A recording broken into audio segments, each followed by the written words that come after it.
something that we see with growing everywhere politically right now, and is sort of the hot topic, is populism. And it seems to be a core of a lot of youth political movements, right and left alike. Older generations typically, are quick to bring up the Soviet Union and caution against populism or populist movements.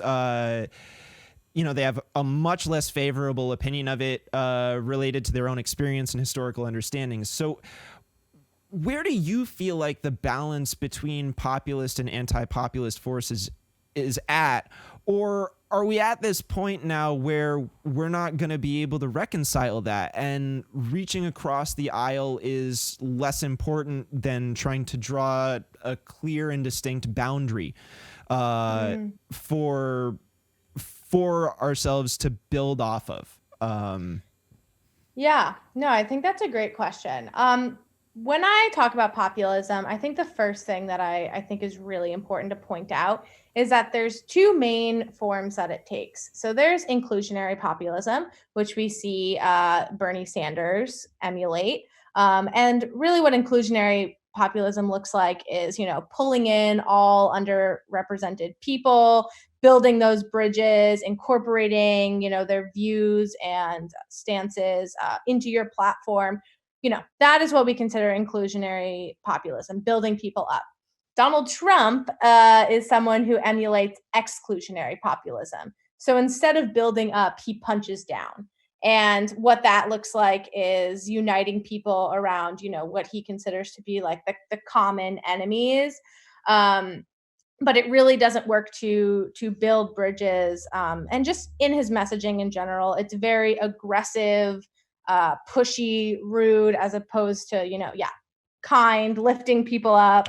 So the actual messaging looks pretty opposite of each other, but they're both populism, because you're still trying to, get a huge group of people to follow you in some way. It's just, different strategies and messages through that.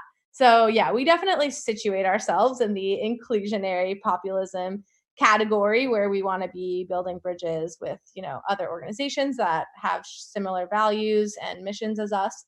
And I think in terms of the whole, working across the aisle thing and all that, the thing that's different about young people, we are both the largest voting bloc and the most progressive generation in history.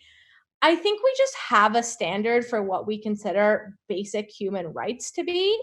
And unfortunately, the Democratic Party as a whole does not always respect those basic human rights, being, the right to healthcare and food and shelter. So even though we're said that our views are progressive and radical for calling for things like free healthcare and free housing and food justice for all, we really don't see it that way, just because we're really like solid in the idea that these are basic human rights.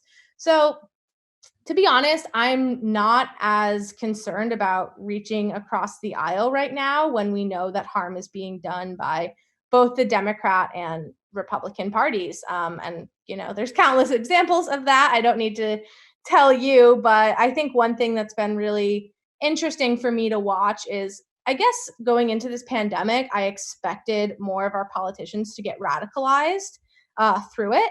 And that has not happened at all. I, was on a call with some staff of one of our senators the other day, and I asked about, would she consider supporting Medicare for all anymore, or at least working to get uninsured and unemployed people onto the Medicare system? And their response was, no, she believes in subsidizing Cobra, which, as we know, is like a horrible system. Are you kidding me? Like, Yeah, oh my God. yeah. And so I just am Ugh. so sick of having faith in people and believing in, the goodness of human nature, and then just being so constantly disappointed by so many elected officials who aren't even seeing this as an opportunity to help people who are, suffering. And in all this, like, we're not talking about the fact that we have both a healthcare and an unemployment crisis, and so many people's employment is what gives them insurance.